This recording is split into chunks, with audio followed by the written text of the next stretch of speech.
Hi, everyone. My name's Arek Puzia. This is the first of a series of three podcasts that we're running talking about food and groceries within the CF world. So tips and tricks for how to make a budget stretch for food and some real world examples and ideas.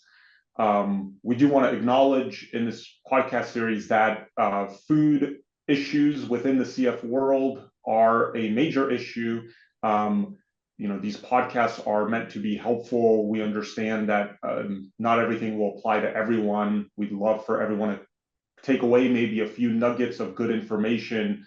But we do live in a world where, unfortunately, there is no silver bullet, easy answer for a lot of the food issues that and nutrient issues that those not only with CF but with other medical conditions face in the world today. So as partly what we'll do, you have myself, Tiffany and Georgia. We'll all introduce ourselves. So my name is Arek Puzia again. I am the father of a 10-year-old daughter with CF. I live out in the San Francisco Bay Area.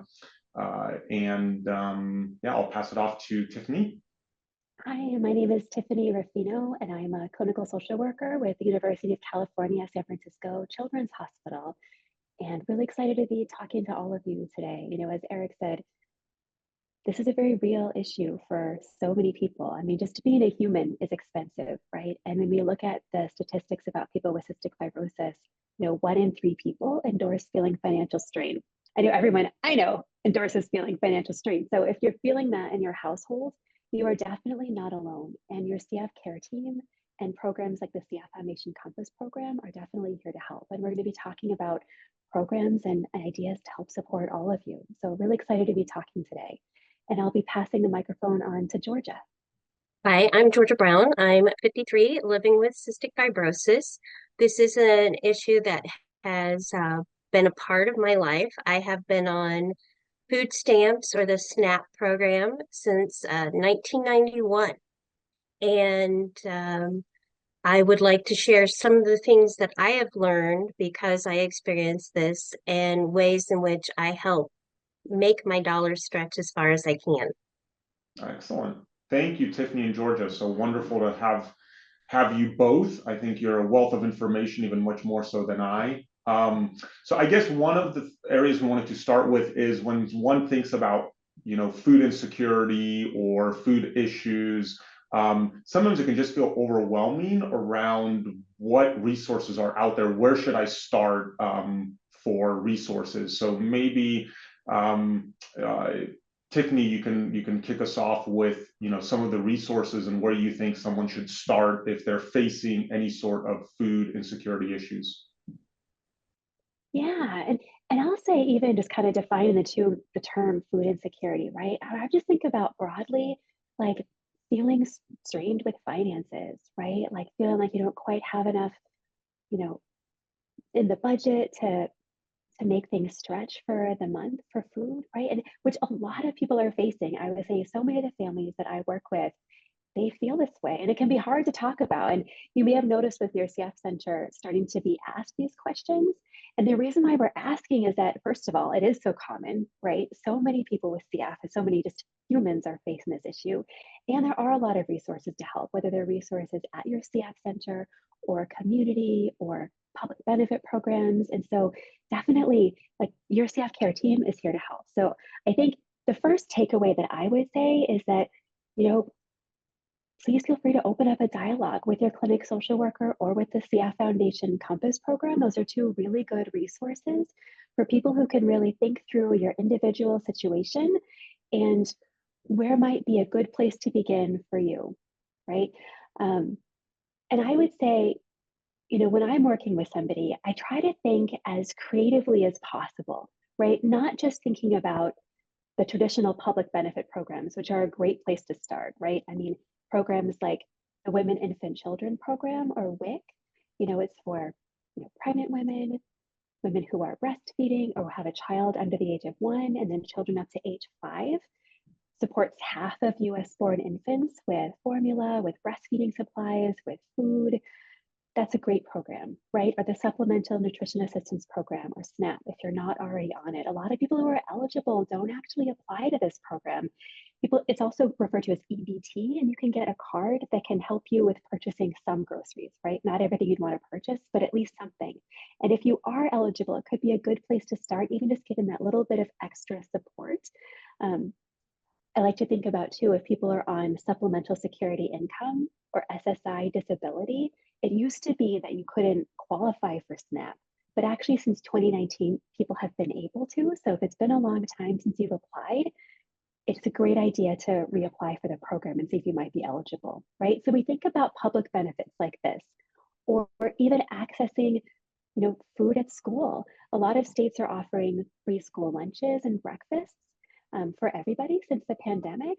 And if your state is not offering that for your child, there might be options for reduced or free meals if you were to apply. There are also a lot of pantry programs, and the quality varies, right? Like some pantry programs you might go, and to define a pantry program, right? So a food pantry is a place where you can go and pick up a bag of groceries. And it could be that there are lots of different pantry programs in your area. Like maybe on Mondays, there's a pantry program at your local church, or Tuesdays, something at a local senior center. And it might be worth just kind of exploring, like, what are they like? What's the food like at these different places? Is there one day, one place that kind of gives you more of the stuff that you like that feels like a better fit for you? So, it might be worth exploring. And so those are some of the more traditional programs, right? And so again, you can talk to your clinic social worker or Compass to find out more about where to apply. You can also go onto 211, call 211, or go on 211.org or find help to look for resources in your community. And in addition to those sort of traditional programs, there are a lot of other programs, like when I'm thinking about a grocery budget, right? And sort of all the different domains of medical expenses, are there areas that we can pull in a little bit of financial support that are going to alleviate some of that financial stress, right? So could we get copay help with medical bills, help with health insurance premium, help with paying for vitamins and supplements? Are there just DF grants available to help with offsetting expenses related to a hospital stay, or general financial assistance, financial help for sports and recreation, for mental health, right? So transportation, utilities, these are all the different domains that I think about as a social worker, trying to be, again, as creative as possible, as thoughtful as possible, to really maximize financial support and help to alleviate even a little bit of the financial stress, right? There's no magic bullet, but if I can even bring the financial stress down from like level 10 to an 8 or a 7, just by tapping into some of these resources, some of which are available to everybody regardless of what your income is, that's what we're here for. So please, use us as a resource. Thank you, Tiffany. And I know you'll be in podcast number 2, really doing a deep dive into a lot of the various resources. So for those of you who are interested more, be sure to tune in to the second series in this podcast series, or the second podcast, as Tiffany will really do a deep dive. And Georgia, along those lines, I know you mentioned in your intro, you've actually been using the SNAP program for decades now. Are there, as a user of some of these resources, are there any that particularly stand out in your mind as that have been exceptionally beneficial to you as someone who's used them directly? Well, I think, when you rely on government programs, they only do so much, and the amounts that you receive may not be sufficient. Food banks are a great option. You can find them locally, or at your clinic might have one. And I think, accessing as much of the food you can. Some food banks don't necessarily have the foods that you may like or want, but it is still an option. And I think it's important to really, like Tiffany said, find the resources at your area, which you can hopefully get from your CF clinic social worker. They have resources in the local area by you or by your clinic that can help. For example, my clinic does offer a food bank through the hospital that I can take part in. And it's legwork, Unfortunately, there's not an easy answer, and it does require some legwork on your part to access some of these programs. But once you do, it is helpful. Thank you. Thank you. Yeah. So lots of great resources out there. It does take some effort.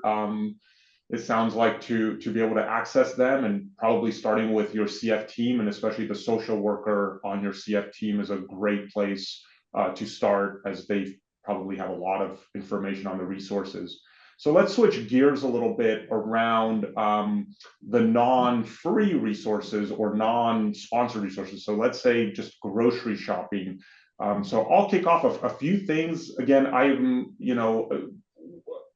thank goodness our family's been fortunate in that we really haven't had an issue with being able to go and buy food and things like that, though we're still very mindful of budgets. I'm a CPA and a financial planner by career, so keeping a budget and thinking about it is always top of mind for me. And a lot of things I've been surprised at the grocery store. I live in the San Francisco Bay Area, and I can tell you that kind of Safeway, which used to be its own company, now I believe they're owned by Albertsons, but Safeway is the go-to grocery store in the area where I live. And you kind of your run-of-the-mill grocery store. And over the last 2 or 3 years, I've actually found that the Whole Foods near where we live is cheaper than the Safeway near where we live, sometimes substantially so. Certain items will be 40 or 50% more expensive at this local Safeway than they will be at the Whole Foods. And so one of the things I've learned is you really do need to watch prices and shop around. There are certain stores that just do really well. I really enjoy organic chicken breast, and my CF daughter loves grilled chicken breast. That's one of her favorite proteins. And Trader Joe's in our area sells organic, natural chicken breast for $6.99 a pound. And the only place that I could find cheaper than that is really Costco, and that's only $1 a pound cheaper. So it's really interesting sometimes on these grocery store tips. And so my main tip would be, you really, each store might have something that they kind of specialize in, and certain stores tend to do a lot better with their pricing. In my area, Trader Joe's is generally the one that you get the most bang for your buck. Maybe Georgia, we'll start with you. How about you? What kind of grocery shopping tips have can you share? I use a lot, actually, and coupons. Coupons are a great thing. Some stores have apps that you can use, and you can clip the coupon right on your phone, and you automatically upload it so that when you check out, it'll be taken off your bill. That's a huge one. Time investment, but that's a huge one that I use all the time. Watching what's on sale. Kroger here, their ad comes out on Wednesdays. The other 2 stores come out on Sunday. So knowing when the ad is going to hit, sometimes you can sign up for a program that'll give you a preview of the upcoming ad so that you know when to buy what. For example, if you went into one store today, but it's going to be on sale at another store tomorrow, if you can wait, you can get it cheaper. One thing that I've done because I'm on SNAP is I can get Walmart Plus half off at a discounted rate because I'm on that program. And it's nice to be able to go and load what I want on the app and have it delivered. Days when I don't feel good and it's just not going to happen and I'm not going to get to the store, having somebody pick that up for me and deliver it is amazing help. Another program I take advantage of when I get out of the hospital, insurance plans sometimes will give you 2 weeks of food for free. So you don't have to worry about cooking right after getting out of the hospital. This is a nice benefit. It can be mom's meals or other programs like that you can take advantage of.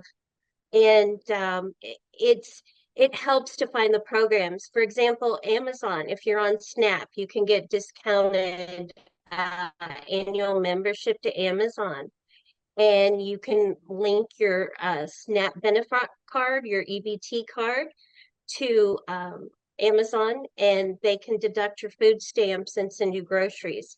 Walmart, you can also hook up your SNAP card, EBT card, to that program, and they will deduct from your food stamps. So it's not even as if you have to go to the store to use those benefits.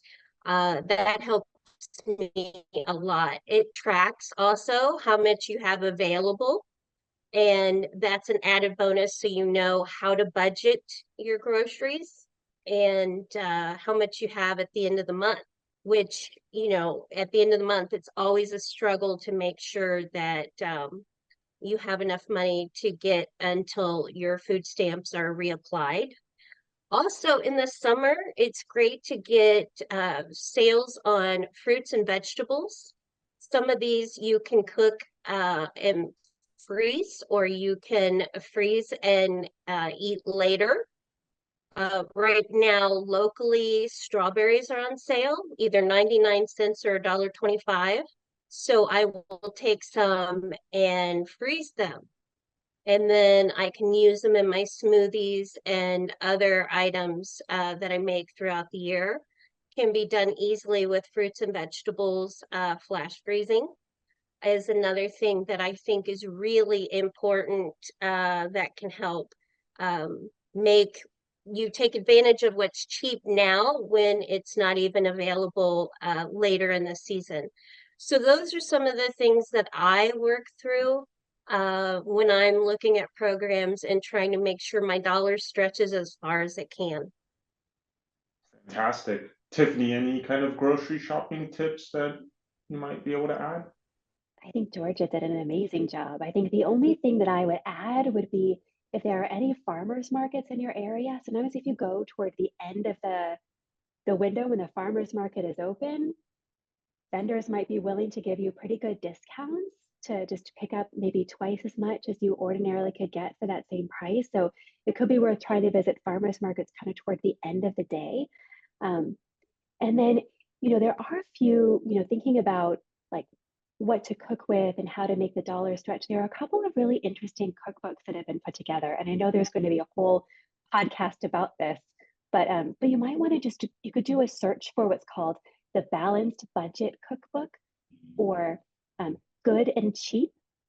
Or there's another cookbook that's specifically called for cystic fibrosis. It's called This Eating Stuff is Hard Work, Cystic Fibrosis Recipe Book, or the My Plate Tip Sheets. These were all designed to be thinking about, with a budget with SNAP, right? Just creative ideas for recipes and cooking on a limited budget. So they could be worth looking into as well. Yeah, those are great ideas. Thank you both. And we'll actually maybe the next thing I wanted to talk about, which Georgia, you hit a lot on as well, was some of these different apps and services that are available out there. I'll share one that I recently discovered out here. I'm not sure if it's all over the country, and I have not used it, but I know the reviews have been fantastic. I wrote down the name. It's Too Good To Go. So it is an app that you download on your phone, and local restaurants sign up for it. And when they have leftovers at the end of the day, they basically sell them at a considerable discount. So you can get, you know, a dozen donuts at your local donut place for $3, right? When normally it might be $3 per donut. So there's been a lot of these apps that are not even necessarily oriented towards those who, you know, maybe struggle with paying for food. They're actually oriented more around environmental issues where, you know, so much food gets thrown away. And so there's a lot of companies coming out with apps like that. And so I know Too Good To Go is an iPhone app that does that. I know, Georgia, you mentioned a lot of great programs and resources, but any other kind of maybe non-medical specific apps that either of you two have heard of or know of that you can share with our audience? You know, getting a discounted rate for memberships to Walmart Plus or Amazon, being able to use your ET, I think is very important. Yeah. No, that's very true. So take advantage of all those programs out there. lot of great discount programs for those with on low incomes and things like that. And another thing that was mentioned earlier that we can maybe chat a little bit more about are some ideas for meals that work well. So, once my daughter was diagnosed at birth with CF, and that was 10 years ago, as a parent, it definitely flips your life a little bit on its head. Most parents, when they have kids, they envision raising them till age 18 and then kind of pushing them out of their nest and letting them fly off. As a CF parent, we think, at least I think about it a little bit differently, and I know many others do.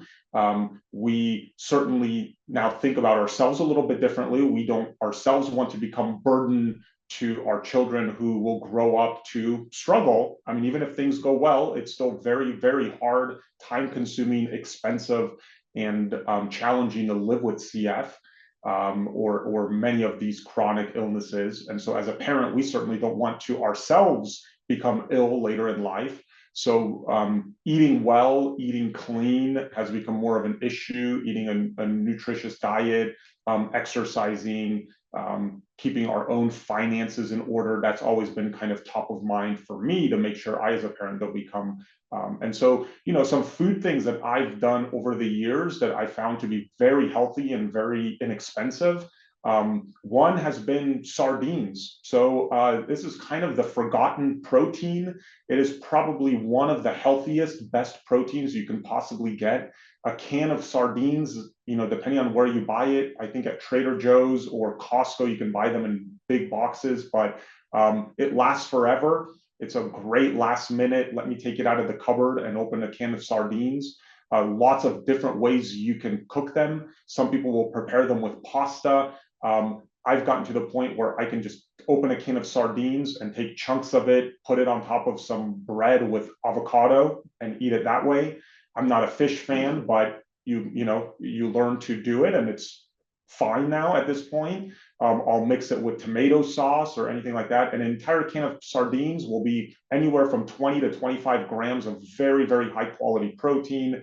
Again, one of the best seafoods you can possibly put in your body, low in mercury, because sardines are pretty low on the food chain. And a can's about $2, $2.50, which is plenty for a meal for somebody like me who's 6'2" and 190 pounds. Or I'll have 2 cans and it's $4. I also have done a lot of meal prep, again, just for health purposes, but I found that becomes really inexpensive. You can buy a pound of ground grass-fed organic beef when it's on sale. So I know Georgia mentioned, look out for sales, and I'll add that even at a place like Whole Foods, I'll look for a sale. Sometimes I can get a pound of really quality ground beef for $6 or $7 a pound, and that's grass-fed organic level of ground beef. I'll mix that with some rice and frozen vegetables. That was also mentioned. I love frozen fruits and vegetables. I think they're actually a lot healthier than the fresh type, because most fresh fruits, even when they're in season, are generally not picked at the peak of ripeness.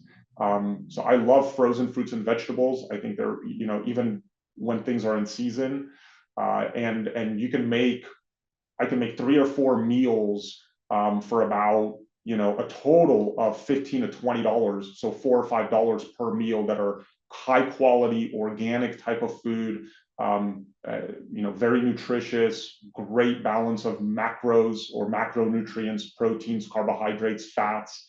So that's some of the ways some of the meal ideas and things like that. So sardines, canned foods some of them are really great. A can of black beans can cost you 90 cents, even the organic kind, if you buy it in bulk. Fantastic source of proteins and fiber. So those are some of the ideas. How about maybe Georgia, some foods that you found that you enjoy or can make that are low cost, but still very nutritious? Absolutely. So one thing I do, I'm a very big proponent of the smoothie. I am eligible to get protein shakes through the new Healthful Nutritional Program, and I can use a protein shake, which is going to give me the protein.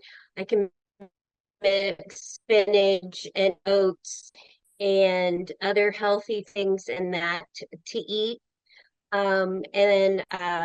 That I find really helps me make sure I get enough vegetables and fruits because I'm not the best veggie eater, I'll admit. Um, and buying in bulk, sometimes in my grocery store, they will have 10 hamburgers for $10.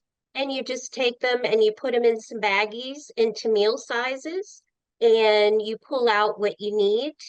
You got to utilize the freezer, is the best way. One thing I invested in was a little side freezer that I just have in a room.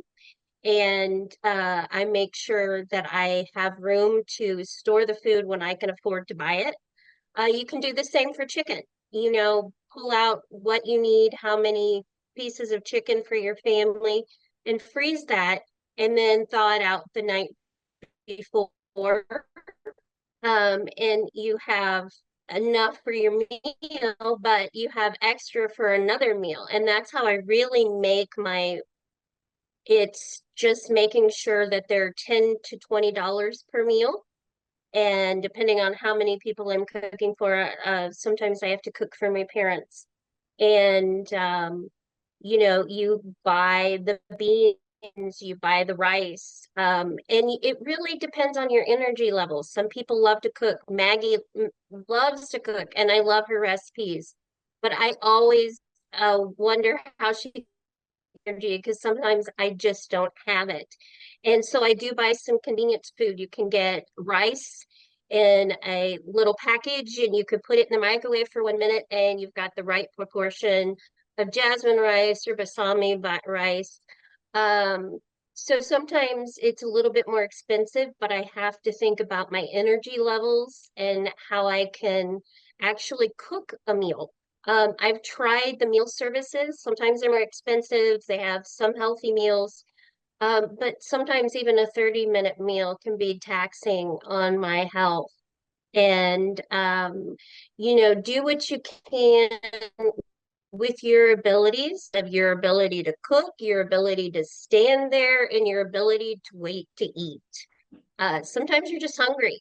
And cereal sometimes is what's for dinner because that's where I'm at that time in my life.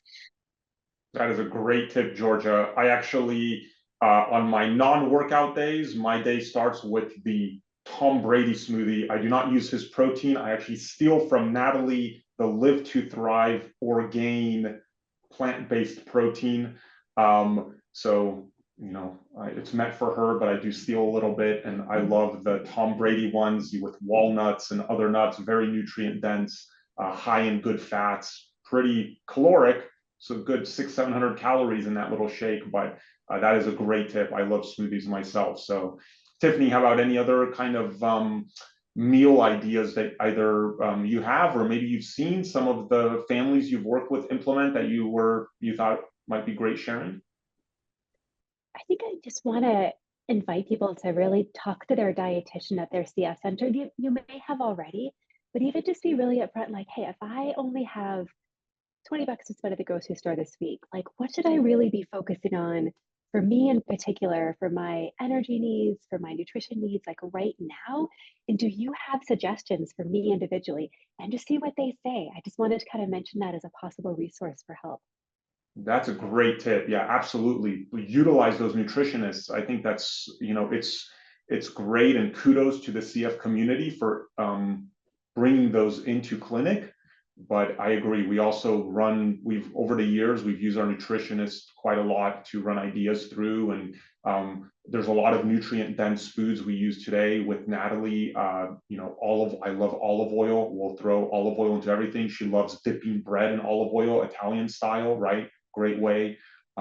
Butters, great fats, things like that we really utilize to make her meals extra nutrient dense, but still healthy, right? I know, especially I'm in California, so I know that some of us, when we've gone to our CF clinics and they tell us, oh, just eat more candy bars or something occasionally, we'll roll our eyes, especially those of us in California, like, no, I don't don't think we're going to do that. But I don't think that's, whatever your food preference is, if you're trying to be low sugar, I generally, and Natalie also, we don't like sugar. Natalie does not like pizza. It's a very interesting child. She will not eat pizza. She will not eat chicken nuggets. She will not eat a lot of sugary things. Her birthday is coming up this week, and I can't get her a cake with frosting because it will go in the garbage. She will not eat frosting. So we adjust a lot of things, and there's different ways to do that. So, she really loves olive oil. She likes butter. We'll utilize that very often in our recipes to make low cost, nutrient dense meals that we cook. So also great. So we'll finish it off with any kind of takeaway tips. One thing that I'll leave with, because Georgia, you actually kind of brought this up as you were describing the challenge of cooking. It is hard. When, especially even for families, a lot of people work full-time jobs. Cooking is a challenge in general, even outside of the, even within healthy individuals. I, over the years, have learned to love my slow cooker. So that's kind of my takeaway tip for some folks is, man, that thing, I can throw ingredients into that thing in the morning in like 4 minutes, turn it on low, and I come home like 8 hours later and I have a meal. That thing is pretty darn amazing. So I've definitely embraced the slow cooker way more than I ever have in my life. And we do use that here and there. So that would be kind of my takeaway tip on meal prep, especially if you want to create a large thing. I'll use chili as a good example. I'll throw cubed, you can buy cubed meat. Also, to George's point, sometimes they'll have it on sale. You use your freezer. You can buy chunks of cubed meat. If you portion it ahead of time, you can throw the frozen thing. You don't even have to think the night before. You throw the frozen thing into your slow cooker, open up 3 or 4 cans of different beans, open up a can of chopped tomatoes. You come home 8 hours later, throw some seasoning in there, and you have some great chili that will probably last you for 4 or 5 days. And it takes me all of maybe 5 minutes to make, and most of that effort is just opening up the cans of beans and rinsing them out. So that would be kind of one of my takeaways for making a large quantity of food that's pretty low cost and not really that work intensive when I just throw it all together. That would be kind of my takeaway. How about you, Georgia? Any kind of tips you want to leave the audience with? Grill. I grill as much as I can, even the winter time. I'm in Ohio. If it's not freezing, I will grill. And let me tell you why. 1, I think it tastes good. 2, it's pretty easy. And 3, the cleanup is even easier. It's nothing like making a meal and then having to clean up. And I think people underappreciate the after effects of the eating. So I grill. You just get the propane tank. They usually last for a while. And I don't mind standing in my coat, in my slippers, in the cold, grilling, because I know that will be quick, easy, and cleanup. Cleanup is a pain, if you don't have a dishwasher, you have to think about how many dishes you're utilizing, and the Instapot or slow cooker is another great way to do that. But, when you have a chronic illness, you have to think about preparing and purchasing and making and cleaning up. It's time consuming. So do what works best for you is my best advice. Invest the time and do what works for you. If you want to buy the little rice cups, then you cut somewhere else, but make it what you can do and what's going to work for you, because then you will eat healthier. Totally. Yeah, I love the grill too. That is a good, and I'll use aluminum foil, so it makes it even easier to clean. Then I don't even have to scrub the grate when I use some aluminum foil. So yes, that is a great tip. I love my grill as well, and I use it probably 300 days out of the year, believe it or not. So another great one. Tiffany, how about you? Any kind of parting thoughts for our audience?